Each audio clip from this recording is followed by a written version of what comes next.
जाएगी। मेरी खुली चुनौती है कांग्रेस पार्टी के नेताओं को, कोई बताए कहां किस कानून में लिखा है कि मंडी बंद होगी, कहां लिखा है कि एमएसपी बंद होगा। है कोई कांग्रेस के नेता में दम या विपक्षी दल के नेता में दम जो बताए कि किसी कृषि कानून में कहीं पर भी लिखा है कि मंडी बंद होगी, एमएसपी बंद होगा। मगर क्या एमएसपी सभी किसानों को मिलेगी और सभी फसलों पे मिलेगी? प्रश्न इस बात का उठता है। आप में दम है खड़े होकर आप कह दें कि एमएसपी मिलेगी हर किसान को देश में? आज भी शांता कुमार कमेटी बताती है कि मात्र 6% से 16% तक किसानों को एमएसपी मिलती है। बाकी देश में बहुत से ऐसे प्रदेश है जहां पे एमएसपी नहीं मिलती। आप जो मंडी खत्म करने की बात करते थे, हम 1000 मंडियों को और सशक्तिकरण और करने जा रहे हैं। आपके पास न तर्क है न तथ्य है, आप तो केवल टकराव की स्थिति पैदा करना चाहते हैं। अनुराग जी ने कहा मंडियां खत्म नहीं हुई, सही बात है। मंडी, इसमें कोई प्रावधान नहीं मंडी समाप्त करने का। 2 मंडियां बन गई हैं, एक निजी मंडी जिसमें टैक्स नहीं लगेगा और एक सरकारी मंडी जिसमें टैक्स लगता है। 2 मंडी, एक देश एक विधान, एक देश एक संविधान, एक देश एक निशान, एक देश एक चुनाव, एक देश एक मार्केट। तो एक देश 2 मंडियां क्यों? किसान ही क्यों मिला आपको? ये आरोप लगाया कि फैमिली सिल्वर बेचने जा रहे हैं। अरे सर, एक तो इनके नेता ने कहा कि हम दो हमारे दो, मैं उस पर नहीं जाऊंगा, लेकिन कौन सी वो 2 कंपनियां थी जिसको आपने देश के बड़े 4 एयरपोर्ट दे दिए? ना आपने दिल्ली छोड़ा, ना मुंबई, ना हैदराबाद, ना बैंगलोर। क्या आप जवाब देंगे? ये 6 एयरपोर्ट्स को प्राइवेटाइज करने का समय आपके समय शुरू हुआ था, जो उसके बाद मिला है। एयर इंडिया की दुर्गति किसने की? क्या हालत थी एयर इंडिया की? क्या देश नहीं जानता? किस हाथों में आपको देकर गए थे और आपने 28 की बजाय 58 एयरक्राफ्ट खरीदने की बात की। 7000 करोड़ का रेवेन्यू आता था, 50,000 करोड़ का आपने कर्जा ले लिया, डुबा कर आप एयर इंडिया को चले गए। अब हिंदुस्तान के टैक्स पेयर का पैसा आप चाहते हो कि हर साल 6-6 हजार करोड़ रुपया उसके लिए डाला जाए, लेकिन देश की गरीब जनता के विकास के लिए ना दिया जाए। क्या करना चाहिए? आप प्राथमिकता तय कर लीजिए। यही नहीं माननीय सभापति जी, दुर्भाग्य इस बात का है कि गलत यह करके जाएं, 11%, 12% महंगाई दर आपकी सरकार में 10 साल में रहती थी, नरेंद्र मोदी जी की सरकार में 4% एवरेज इन्फ्लेशन है। यह हमने करके दिखाया। आप फिजिकल डेफिसिट को 5.6% पर छोड़कर गए, उसको कम करके 3.5% से कम लाने का काम किया तो नरेंद्र मोदी जी की सरकार ने किया। आप लगातार आपने एक के बाद एक देखा जाए हिंदुस्तान के बैंकों को अग्रेसिव लेंडिंग करके उन लोगों को पैसा देने के लिए मजबूर किया जो विदेशों में भागकर खड़े हुए हैं। आपने कोई कड़ा कानून नहीं बनाया। अगर कड़ा कानून भी फ्यूजिटिव इकोनॉमिक ऑफेंडर्स बिल बनाया तो वो भी नरेंद्र मोदी जी की सरकार ने। एसेट क्वालिटी रिव्यू बैंकों का कराया मोदी सरकार ने। एनपीए सही डिक्लेयर किया मोदी सरकार ने। 5.5 लाख करोड़ रुपया रिकैपिटलाइजेशन बैंकों को किया मोदी सरकार ने। इस साल भी 20,000 करोड़ अगर फिर बैंकों को देने की बात करिए तो नरेंद्र मोदी की सरकार। पीसीए फ्रेमवर्क से बाहर लाई तो नरेंद्र मोदी जी की सरकार। अरे किसी भी विषय पर, किसी भी डिपार्टमेंट पर आप चर्चा करने के लिए तैयार होइए। हर क्षेत्र में देश को आगे बढ़ाने का काम किया नरेंद्र मोदी जी की सरकार ने और दुनिया में भारत का मान सम्मान बढ़ाया तो नरेंद्र मोदी जी की सरकार ने। आत्मनिर्भर भारत की बात करने वालों ने स्किल डेवलपमेंट का बजट घटाने का काम किया है। संवेदनशीलता की बात करने वालों ने दिव्यांग कल्याण का बजट घटाने का काम किया। तो न्यू इंडिया की बात करने वाले सरकार ने वैज्ञानिक अनुसंधान का बजट घटाने का काम किया है। सबका साथ सबका विकास का नारा देने वाली सरकार ने अल्पसंख्यक कल्याण का बजट घटाने का काम किया है। तो राष्ट्रवाद की बात करने वाली सरकार ने जवानों की पेंशन का बजट घटाने का काम किया। किसानों की आय दुगनी करने की बात करने वाली सरकार ने कृषि बजट घटाने का काम किया है। तो भारत को विश्व गुरु बनाने की बात करने वाली सरकार ने शिक्षा का बजट घटाने का काम किया। मगर ये कथनी और करनी में अंतर केवल इस बजट तक सीमित नहीं है। 7 साल का कार्यकाल इसका गवाह। बड़े बड़े नारे दिए गए। नारा था कि 2 करोड़ रोजगार हर साल देंगे, 14 करोड़ मिल जाने चाहिए थे 7 साल में। मगर यही सरकार है जिसके कार्यकाल में पिछले साल 70 साल में सबसे अधिक बेरोजगारी के दर को सरकारी आंकड़ों के माध्यम से एनएसएसओ के सर्वे ने दिखाने का काम किया। मगर 70 साल का केवल अकलौता बेरोजगारी का रिकॉर्ड नहीं तोड़ा। 70 साल में सबसे ज्यादा बेरोजगारी दर हुआ तो आपकी सरकार में। 70 साल में सबसे ज्यादा डीजल पेट्रोल महंगा हुआ तो आपकी सरकार में। 70 साल में डीजल पेट्रोल पे सबसे ज्यादा टैक्स लिया गया, पेट्रोल जीवी सरकार है, तो आपकी सरकार में। 70 साल में रुपया डॉलर के मुकाबले में सबसे नीचे गिरा, सबसे रुपया सस्ता हुआ तो आपकी सरकार में। 70 साल में एनपीए के माध्यम से बैंक का कर्जा सबसे ज्यादा डूबा गया तो आपकी सरकार में। और 70 साल में गरीब अमीर के बीच में अंतर सबसे ज्यादा बढ़ा तो आपकी सरकार में। 1% सबसे अमीर व्यक्तियों के पास 73% संपत्ति। केवल कोरोना काल में 11 सबसे अमीर जो हिंदुस्तानी हैं उनकी संपत्ति में 13 लाख करोड़ का इजाफा। जो एमएसपी की हम मांग कर रहे हैं, एमएसपी को लागू करने में विशेषज्ञों का आकलन है, हरीश दामोदरन का एक लेख आया है कि वो केवल 1.5 से 2 लाख में, क्योंकि जितने खरीदा जाएगा कुछ बेचा भी जाएगा, 1.5 से 2 लाख के घाटे में एमएसपी पूरी तरीके से लागू की जा सकती है। अगर ये 13 लाख जो केवल कोरोना के टाइम में 11 सबसे अमीर हिंदुस्तानियों की संपत्ति में इजाफा हुआ, उसी पे आप टैक्स लगा दें तो जो किसान का एमएसपी का उसका पूरा कराने का काम आप कर सकते हैं। मैं आपसे पूछना चाहता हूं, आज कितनी देर ऐसी क्या बात थी कि आपकी सरकार में एक के बाद दूसरा घोटाला आता था? डॉक्टर साहब ईमानदार व्यक्ति थे, लेकिन जो नीचे सारे थे उनकी बात तो देखिए, एक के बाद दूसरा, दूसरे के बाद तीसरा, तीसरे के बाद चौथा। शायद ही कोई डिपार्टमेंट आपके समय ऐसा होगा जहां पर घोटाले की बू ना आ रही हो। लेकिन मोदी सरकार के 7 वर्ष होने जा रहे हैं, कोई 7 पैसे का आरोप भी मोदी सरकार के किसी मंत्री पर नहीं लगा। यह है ईमानदारी से चलने वाली सरकार। मैं यही नहीं, आप में से किसी ने कहा मध्यम सूक्ष्म लघु कुटीर उद्योग के लिए क्या किया? अरे हमने तो किया सो किया, आप तो एक डेफिनेशन नहीं बदल पाए, हमने उनकी डेफिनेशन भी बदली, उनकी टर्नओवर लिमिट को भी बढ़ाया। और इस आपदा के समय 3 लाख करोड़ रुपया अगर बगैर किसी गारंटी और कोलैटरल के 20% एडिशनल वर्किंग कैपिटल दी तो नरेंद्र मोदी की सरकार ने देश के मध्यम सूक्ष्म लघु कुटीर उद्योग वालों को दी। सबऑर्डिनेट डेट स्कीम में 30,000 करोड़ रुपया पार्शियल क्रेडिट गारंटी स्कीम में हो। और यही नहीं, cost of lending has also gone down. Sir, interest rate लगातार कम हो रहे हैं। आज घरों की खरीद क्यों बढ़ रही है? रियल एस्टेट में तेजी क्यों आई वापस? क्यों मध्यम वर्ग के लोग घर लेना चाहते हैं? क्योंकि उनको 1 साल के लिए हमने वापस और आगे इनकम टैक्स की एग्जम्पशन और जो इंटरेस्ट सब्सिडी थी सर, हमने वो भी बढ़ा दिया।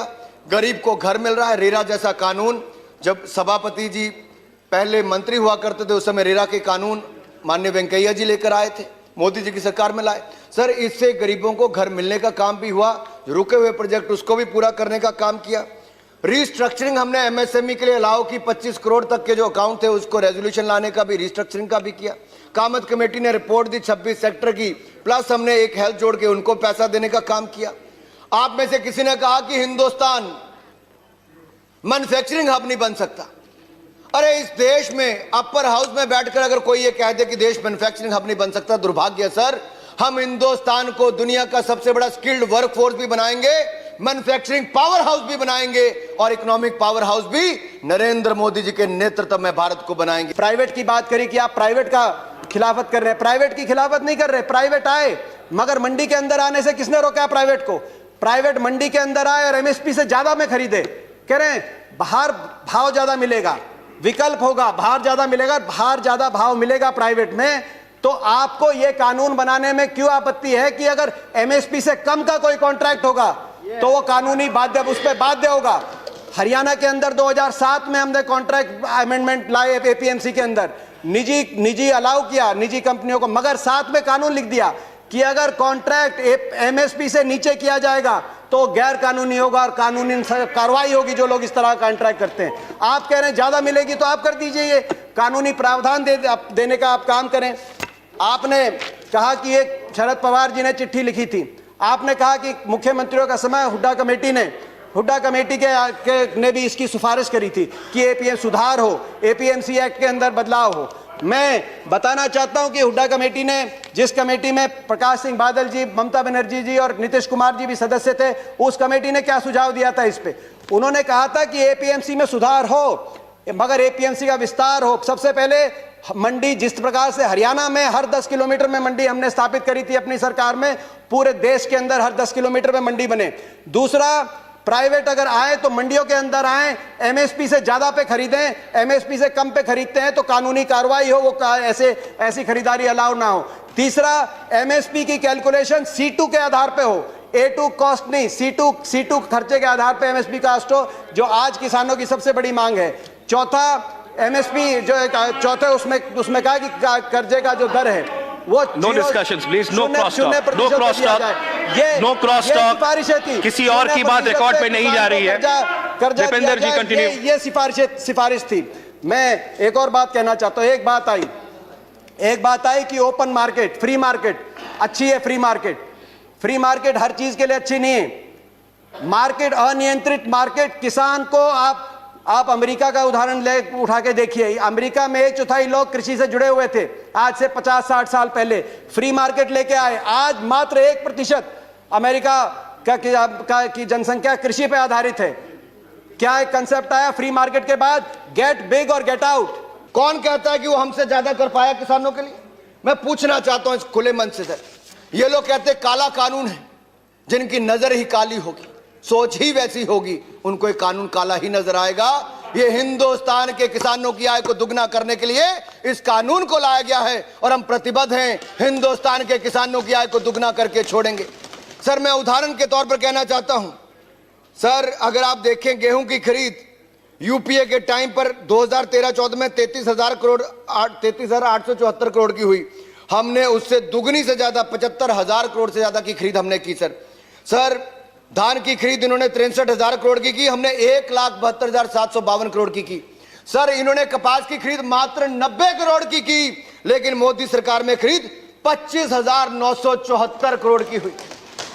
कहां 90 करोड़, कहां 25,974 करोड़। सर यही नहीं, अगर आप देखेंगे सर कपास के लिए मैंने बता दिया, दलहन के लिए सर 235 करोड़ इन्होंने खर्च किए, तो हमने 10,530 करोड़ 40 गुना से ज्यादा खर्च किए। सर मैं बता सकता हूं सर, मुझे अंत में केवल 2 बातें कहकर अपनी बात खत्म करनी है। सर एग्रीकल्चर इंफ्रास्ट्रक्चर की जरूरत है ताकि पेरिशेबल गुड्स खत्म ना हो। सर क्यों नहीं बनाया आप लोगों ने 65 साल? मोदी सरकार ने एग्रीकल्चर इंफ्रास्ट्रक्चर सेस लगाया, लेकिन उसके बावजूद ना पेट्रोल डीजल के किसी के दाम नहीं बढ़ेंगे। बड़े बड़े बुद्धि अर्थशास्त्री पिछली सरकार में थे।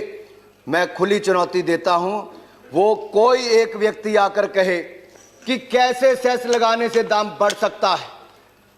इस सदन में आकर वो गलत आंकड़ा देके चले गए। दूसरे सदन में जाएं, इस सदन में कहें आप लोग कह दो मंडी खत्म हो जाएगी। मेरी खुली चुनौती है कांग्रेस पार्टी के नेताओं को, कोई बताए कहां किस कानून में लिखा है कि मंडी बंद होगी? कहां लिखा है कि एमएसपी बंद होगा? है कोई कांग्रेस के नेता में दम या विपक्षी दल के नेता में दम जो बताए कि किसी कृषि कानून में कहीं पर भी लिखा है कि मंडी बंद होगी, एमएसपी बंद होगा? अरे देश के गरीब किसान को, भोले भाले किसान को अपनी राजनीति के लिए इस्तेमाल मत कीजिए। यह किसान की आय को दुगना करने का काम हमने लिया है, करके छोड़ेंगे। आप जितना मर्जी भ्रमित कीजिए, महात्मा गांधी के इस देश में नरेंद्र मोदी जी के नेतृत्व में हम हिंदुस्तान को आगे लेकर जाएंगे, आत्मनिर्भर बनाएंगे। और मैं इतना ही कहता हूं, आप जो मंडी खत्म करने की बात करते थे, हम 1000 मंडियों को और सशक्तिकरण और करने जा रहे हैं। आपके पास न तर्क है न तथ्य है, आप तो केवल टकराव की स्थिति पैदा करना चाहते हैं। ऐसी बात बोलो, हेडलाइन बने, नेगेटिव न्यूज चलती रहे। हम नकारात्मकता की ओर से सकारात्मकता की ओर ले जाना चाहते हैं। एक ऐसे भारत का निर्माण करना चाहते हैं जहां पर देश के नौजवान, महिला, मजदूर, किसान, जवान सबका आगे बढ़ने का अवसर मिले। और नरेंद्र मोदी जी के नेतृत्व में जो आप इस अर्थव्यवस्था को छोड़कर गए थे, मैं इतना ही कहते अपनी बात खत्म कर रहा हूं। जब 2014 में हमने सत्ता ली, तब भारत दुनिया की 5 उन लड़खड़ाती, चरमराती अर्थव्यवस्थाओं में से एक था, लेकिन नरेंद्र मोदी जी के नेतृत्व में हमने हिंदुस्तान को दुनिया की पहली 6 अर्थव्यवस्थाओं में लाकर खड़ा किया। मैं कृषि पे आऊंगा। उम्मीद थी कि ये बजट किसानों को समर्पित होगा, क्योंकि जब आपकी अर्थव्यवस्था डगमगा गई थी कोरोना में, तो किसान अपने हल को लेकर निकला था, ट्रैक्टर का स्टीयरिंग पकड़ के निकला था और अर्थव्यवस्था को बचाने का काम किया था। उस समय आपकी भोजन की व्यवस्था अबाधित किसान ने देने का काम किया था। लेकिन कृषि बजट को ही आपने घटा दिया 8.5%। कृषि कानून पे बड़ी चर्चा हुई। ये कहा गया कि आंदोलन के बारे में बात करी, इन कानूनों में काला क्या है ये हमें नहीं बताया गया। मैं 2-3 बातें उसमें भी बताना चाहता हूं, काला क्या है। आपने कहा 11 राउंड बातचीत की हुई, किसान संगठनों ने कुछ काला नहीं बताया, नजरिए का फर्क है। आप इसको बड़े व्यवसायी के प्रॉफिट मार्जिन के नजरिए से देखते हैं या आप इसको किसान के जीवन मरण जीविका के नजरिए से देखते हैं। कहा गया कि बिन मांगे दिया गया, और बिन मांगे बहुत से कानून दिए गए थे। बाल कानून बिन मांगे दिया गया था, दहेज कानून, ट्रिपल तलाक बिन मांगे, कई बार अच्छे कानून बिन मांगे भी दिए जाते हैं।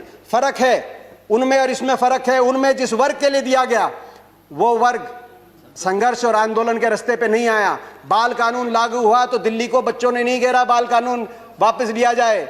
दहेज का कानून आया तो महिलाएं धरने पे नहीं बैठी कि हमें दहेज देना है। मगर यहां जिस वर्ग के लिए आपने दिया वो वर्ग आज आपके दरवाजे पे आया, दिल्ली के आसपास लाखों की तादाद में बैठा है।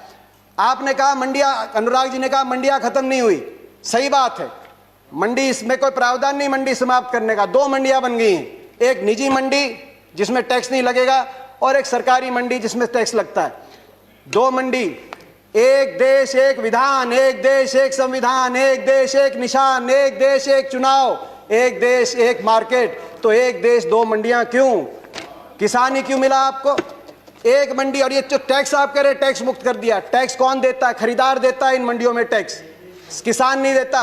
पंजाब में 6.5%, हरियाणा में 4% और सरकार को देता है। हरियाणा पंजाब का आज ग्रामीण इंफ्रास्ट्रक्चर अच्छा क्यों है? हर गांव में अच्छी सड़कें क्यों हैं?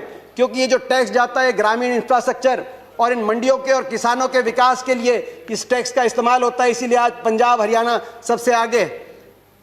फिर बात आई कि एमएसपी खत्म। प्रधानमंत्री जी ने कहा एमएसपी थी, है और रहेगी। ठाकुर जी ने भी कहा कि कोई है किसमें दम जो बताए कि एमएसपी चली जाएगी। सही बात है, एमएसपी थी, है और रहेगी। मगर क्या एमएसपी सभी किसानों को मिलेगी और सभी फसलों पे मिलेगी? प्रश्न इस बात का उठता है। आप में दम है खड़े होकर आप कह दें कि एमएसपी मिलेगी हर किसान को देश में? मंडी खत्म